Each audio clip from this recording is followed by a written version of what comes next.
हरे कृष्णा। तो आशा है आपने ध्यान पूर्वक तात्पर्य सुना होगा 7.30 बात और तात्पर्य जो कि श्रील प्रभुपाद ने दिया। बहुत ही महत्वपूर्ण श्लोका है ये। अगर हम रिकैप करें तो पीछे के श्लोकों में भगवान ने कहा था कि जो भी शुद्ध बल है वो मैं हूँ, धर्म के अनुकूल जो काम है वो मैं हूँ। उसके बाद कहा भगवान ने कि सत्व गुण मैं हूँ, रजोगुण मैं हूँ, तमोगुण मैं हूँ, लेकिन मैं इनके अधीन नहीं हूं, मैं इन सबसे। इसका अर्थ क्या हुआ? प्रभुपाद जी कहते हैं मतलब ये हुआ कि वो भगवान क्या है? गुणातीत है। गुणातीत का अर्थ ये हुआ कि गुणों से बिल्कुल परे है। और आज के श्लोक में भगवान क्या कह रहे हैं कि जीव जो है इन तीनों गुणों से ही मोहित रहता है, इस कारण वो मुझे नहीं पहचान पाता। तीन गुण यानी सत्वगुण, रजोगुण और तमोगुण के द्वारा सारा संसार क्या है? वो मोहित रहता है। और भगवान जो कि गुणातीत हैं, भगवान ने स्वयं को गुणातीत भी कह दिया, यानी मैं इन गुणों से परे हूं तथा अविनाशी भी हूं, और अविनाशी को, मुझ अविनाशी को वो नहीं जान पाता। किसकी बात कर रहे हैं? वो कौन? मतलब हम सब की बात कर, एक सामान्य जीव जो कि गुणों के भीतर कार्य कर रहा है। यानी आप ये समझ सकते हैं कि सतोगुण, रजोगुण और तमोगुण एक दीवार की भांति हैं। उस दीवार के एक तरफ श्री कृष्ण है और दूसरी ओर जीव है। तो भगवान कह रहे हैं मोहित रहता है। भगवान छुपे नहीं है हमसे। हम क्या सुन रहे थे पिछले श्लोकों में कि जो भी प्रकट है या अप्रकट है, सब कुछ भगवान से ही की शक्तियां हैं वास्तव में। तो भगवान बहुत दूर नहीं है हमसे। समस्या ये नहीं है कि भगवान दूर है, भगवान तो निकट है। लेकिन हम मोहग्रसित हैं। भगवान रहस्य बता रहे हैं इस बात का कि क्यों नहीं भगवान को जीव जान पाता, क्यों नहीं समझ पाता। क्योंकि जीव मोहग्रस्त है। उसकी आंखों पर सतोगुण, रजोगुण और तमोगुण का ये माया देवी के द्वारा ऐसा पर्दा डाल दिया जाता है कि वो भगवान को देख नहीं पाता। यानी मोहग्रस्त होना उसकी समस्या है। भगवान दूर है ये समस्या नहीं है। तो मोह को समझना पड़ेगा। मोह है क्या वास्तव में? सारा संसार ये कह तो दिया कि तीनों गुणों के अंदर मोहित है।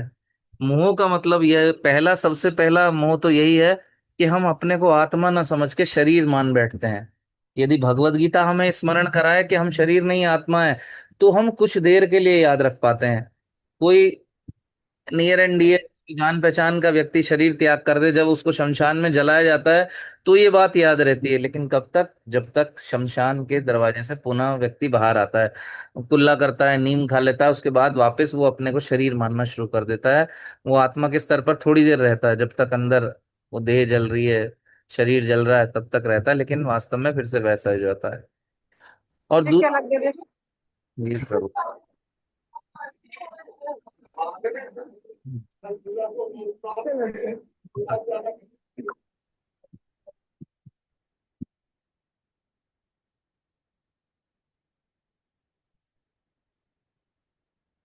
कहाँ था मैं? सारा कोई। तो मोह यह है कि हम स्वयं को आत्मा न मानकर शरीर के इस पर, देहात्म बुद्धि है हमारी, स्वयं को देह मानकर बैठ जाते हैं। जिस कारण क्या होता है, इन तीनों गुणों के प्रभाव में वस्तुओं को हम वैसे नहीं देख पाते जैसी वो हैं। हमारी ये भौतिक इंद्रियों से हम भगवान को देखने का प्रयास करते हैं। कभी कभी व्यक्ति क्लेम करता है भगवान है तो हमें दिखाओ, तुम किसकी भक्ति करते हो, भगवान का कोई आकार नहीं है तो हमें दिखाओ। हम इन चमड़े की आंखों से भगवान को देखना चाह रहे हैं, जो कि अंधेरे में रस पड़ी हुई रस्सी को सांप समझ के डर जाते हैं। गर्मियों के दिनों में सड़क पे हमें ऐसे दिखाई देता है जैसे पानी पड़ा हो। किसी पानी के गिलास में एक चम्मच डाल दो तो हमें टेढ़ी दिखाई देती है। हम कोई ज्यादा मीठी चीज खा लें तो उससे कम मीठे वाली हमें फीकी लगने लगती है। तो ये तो हमारी स्थिति है। हम क्या अपनी इन भौतिक इंद्रियों से हम भगवान को देखेंगे? हम नहीं देख पाएंगे भगवान को। तो भगवान को देखने के लिए एक अलग ही अ, हमें अपनी क्वालिटी डेवलप करनी पड़ेगी। गुणातीत बनना पड़ेगा हमें। देहात्म बुद्धि के स्तर से हमें ऊपर उठना पड़ेगा। ये तीन गुण जो हमें मोहित करे हैं, भगवान फिर प्रभुपाद जी इनके विषय में तात्पर्य में थोड़ा डिटेल में बता रहे हैं कि किस प्रकार से मोहग्रसित ये जीव को कर देते हैं, जिस कारण से हम प्रभु के जो दर्शन नहीं कर पाते हैं। तो गुणों में क्या, यदि कोई व्यक्ति तमोगुण से प्रभावित है, तमोगुण का किसी के ऊपर बहुत अधिक प्रभाव है, तो वो व्यक्ति कैसा रहेगा, उसका सिर्फ एक ही गोल रहता है कि किसी प्रकार से मैं ज्यादा से ज्यादा खाऊं, ज्यादा से ज्यादा आराम से सोऊं। एजेंडा उसका रहता है कि आज क्या मौज ली जाए, क्या मजा किया जाए। उसका भगवान में रुचि कोई नहीं रहती। उसे कहो भी कि मंदिर चलो, नहीं। उसके पास बाकी दुनियादारी के सारे काम करने का समय होगा, लेकिन उसके पास न मंदिर जाने का समय होगा, न कथा का समय होगा। उसको कोई रुचि नहीं, क्योंकि भगवान में कोई रुचि उसकी है नहीं। वहीं जो रजोगुणी व्यक्ति है, उसका एक ही एजेंडा रहता है, उसे पैसे चाहिए, बस कैसे पैसा कमाया जाए। जहां चार पैसे कमाने का अवसर मिलेगा, वो सारी चीजें एडजस्ट करके वो पहुंच जाएगा। लेकिन वो कथा में, कीर्तन में, मंदिर में, जहां भगवान की प्रेम को हम डेवलप कर सकते हो, उन एक्टिविटीज में वो नहीं जाएगा। उसे क्या चाहिए, पैसा चाहिए, पोजीशन चाहिए, फेम चाहिए, पावर चाहिए, सक्सेस चाहिए। भगवान बाद में, पहले ये सब चीजें मिल जाए, भगवान को बाद में देखा जाएगा। वहीं जो सतोगुणी व्यक्ति है, प्रभुपाद जी बहुत गहराई से इस बात को यहाँ तात्पर्य में कह रहे हैं, यदि आपने ध्यान पूर्वक सुना होगा तो। जो सत्वगुणी व्यक्ति है, वो भी भगवान को नहीं जान पाता। हम तो क्या सोचते हैं, अरे सत्वगुण तो बहुत अच्छा है, सबसे अच्छा है सत्वगुण। नो डाउट, इन तीनों गुण में सबसे ज्यादा जो प्रभावशाली है वो सत्व गुण है। कृष्ण भावनामृत की ओर बढ़ने का जो पहला द्वार है वो वास्तव में सत्व गुण है। जब कोई भगवान की भक्ति करना चाहता है, भगवान को जानना चाहता है, तो उससे अपेक्षा की जाती है, भक्ति में लगना चाहता है, कि एटलीस्ट वो सत्व गुण के स्तर पर तो हो। लेकिन यहाँ क्या कह रहे हैं, सिर्फ सतोगुणी होना इतना पर्याप्त नहीं है। सतोगुणी व्यक्ति भी कृष्ण तक नहीं पहुंच पाता, वो भी सिर्फ ब्रह्म ज्योति तक ही पहुंच जाता है। ब्रह्म ज्योति मतलब जो भगवान के शरीर से निकलने वाला तेज है। हमने कहा था ना, जो ये जानता है कि भगवान सिर्फ निराकार है, वो अधूरा जानता है। जो सोचता है कि भगवान का ये जो रूप है बस इतना ही रूप है, द्विभुज रूप, वो भी अधूरा जानता है। भगवान साकार भी हैं और साथ ही साथ निराकार भी हैं, दोनों हैं भगवान। ईशोपनिषद में कहा गया है, हिरण्यमयेण पात्रेण सत्यास्या पिहितं मुखं तत्त्वं पूषन् अपावृणु सत्य धर्माय दृष्टये। तो भक्त प्रार्थना कर रहा है कि हे प्रभु, हे भगवान, मेरी जो दृष्टि है, मेरे जो नेत्र हैं, उनकी इतनी क्षमता नहीं है कि मैं आपका दर्शन कर सकूं। ऊपर से आपके शरीर से निकलने वाला जो ब्रह्म तेज है, वो तो, उससे मेरी आंखें चुंधिया रही हैं। कृपया अपने इस ब्रह्म तेज को बिल्कुल हटा लीजिए, ब्रह्म ज्योति को हटा लीजिए, ताकि मैं आपके सुंदर मुखमंडल का दर्शन कर सकूं। यानी ये जो ब्रह्म ज्योति है, ये भी मिथ्या नहीं है, और भगवान का सुंदर रूप जो है, वो भी मिथ्या नहीं है। लेकिन इन तीनों गुणों के प्रभाव में व्यक्ति वहां तक पहुंच ही नहीं पाता। जो सत्वगुणी है, वो भी अधिक से अधिक भगवान के इस ब्रह्म ज्योति स्वरूप में फंस के ही रह जाता है। साथ ही साथ सत्व गुण प्रधान जो व्यक्ति है, उसको बताया तात्पर्य में कि वो क्या लक्षण है उसके, वो ब्राह्मण वाले उसके अंदर लक्षण मिलेंगे। शुद्ध मिलेगा, स्वच्छ मिलेगा, उसका ज्ञान में उसकी रुचि होगी। वहीं जो रजोगुण प्रधान व्यक्ति है, उसको क्या कहते हैं, क्षत्रिय। जो क्षत्रिय लोग हैं, थोड़ा शौरवीर। वहीं वैश्य क्या है, एक वैश्य जो है वो रजोगुण और तमोगुण का मिक्सचर है, उसके अंदर रजोगुण और तमोगुण दोनों प्रभावी रहते हैं। वहीं जो तमोगुण की प्रधानता वाला व्यक्ति है वो शूद्र है, और उससे भी नीचे जो है फिर वो तो पशु कैटेगरी के आ जाते हैं। लेकिन तात्पर्य में क्या कह रहे हैं कि इनमें से कोई भी स्थायी पहचान नहीं है हमारी। आज जो ब्राह्मण है, हो सकता है वो अगले जन्म में ब्राह्मण ना रहे, कोई गारंटी नहीं है। हो सकता है वो क्षत्रिय बन जाए, शूद्र बन जाए, कुछ कुछ नहीं कह सकते।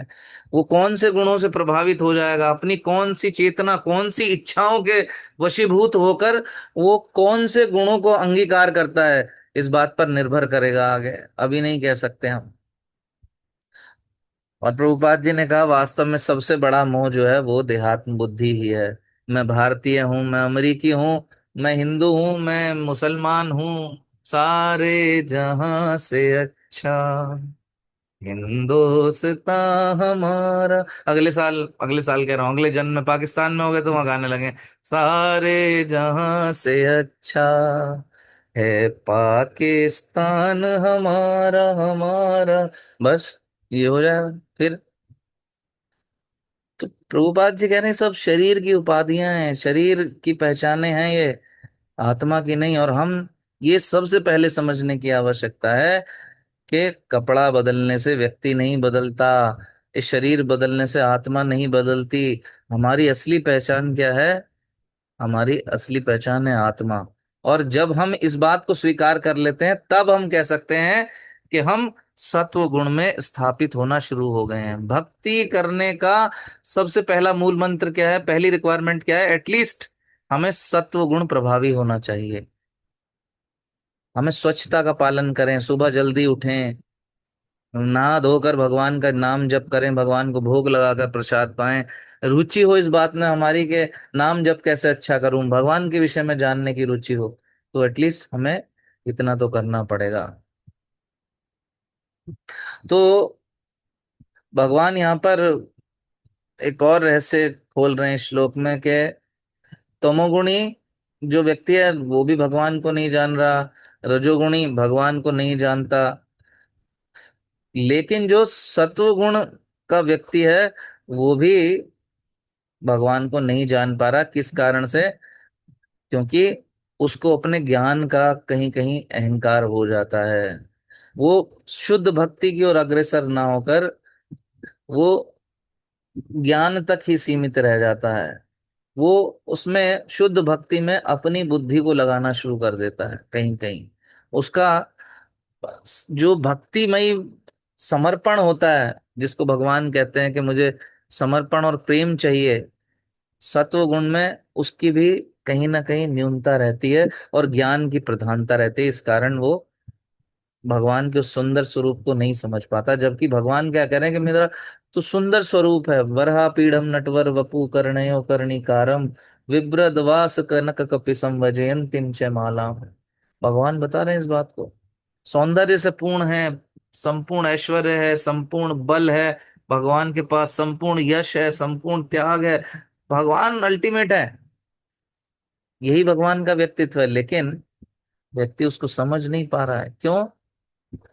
क्योंकि वो कृष्ण भावनामृत की ओर अपने को अग्रसर नहीं कर रहा है। प्रभुपाद जी इस बात को कह रहे हैं, इन तीनों गुणों से ऊपर होना है हमें, तो हमें कृष्ण भावनामृत को स्वीकार करना पड़ेगा। क्योंकि कृष्ण जो है वो स्वयं इन तीनों गुणों से ऊपर है। जिस प्रकार यदि कोई नहर में, नदी में गिर जाए, कुएं में गिर जाए, उसको कौन बचा सकता है? जो कुएं के बाहर है, जो ऑलरेडी सुरक्षित है, वो आपको सुरक्षा प्रदान करके बाहर निकल सकता है। उसी तरह भगवान क्या है, इन तीनों गुणों से परे हैं। यदि हमें वास्तव में कृष्णमयी बनना है तो हमें कृष्ण के चरणों का सहारा लेकर, कृष्ण से सहायता मांगकर, उनकी सहायता से हमें इन तीनों गुणों के पार निकलना पड़ेगा। That is the way. तब हम कह सकते हैं कि हाँ, हम भी इन गुणों के पार जा रहे हैं, हम भी गुणातीत हो रहे हैं। तो भगवान के धाम में यदि हमें प्रवेश करना है तो हमें भी गुणातीत बनना पड़ेगा। ये जो हम भगवान का नाम जप करते हैं, भगवान की लीलाएं हम गाते हैं, सुनते हैं और उनका गुणगान करते हैं, भगवत गीता पढ़ते हैं, क्यों? ताकि हम कृष्ण के सच्चे स्वरूप को समझ सकें, उनकी भगवत्ता को समझ सकें, अपनी स्थिति को समझ सकें और उनसे सहायता मांगकर हम जो ये तीनों गुणों के प्रभाव में फंसे हुए हैं, हम निकल सकें। अपने ज्ञान को आधार बनाकर, हम अपनी बुद्धि को आधार बनाकर, अपनी क्षमताओं को आधार बनाकर हम इन तीन गुणों के पार नहीं निकल सकते। इन तीन गुणों के पार यदि कोई निकाल सकता है, वो गुरु और कृष्ण ही है, उनके अलावा कोई नहीं। तो भगवान यहाँ पर इस बात को ही बता रहे हैं कि इन तीनों गुणों के प्रभाव में जब तक जीव रहेगा वो मुझे नहीं देख सकेगा। तो वो भक्त जो भगवान का दर्शन करना चाहता है वो इन तीनों गुणों के परे आने का प्रयास करता है। इसीलिए वो भगवान के नाम जप की शरण लेता है, भगवान की कथाओं के द्वारा भगवान में अपने विश्वास को स्थापित करने का प्रयास करता है और भगवान से मदद मांगकर भगवान की मदद के द्वारा वो इन तीनों गुणों के पार निकल जाता है। हरे कृष्ण कृष्ण कृष्ण हरे हरे, हरे राम राम राम हरे हरे। श्रील प्रभुपाद की जय। भगवत गीता यथारूप की जय।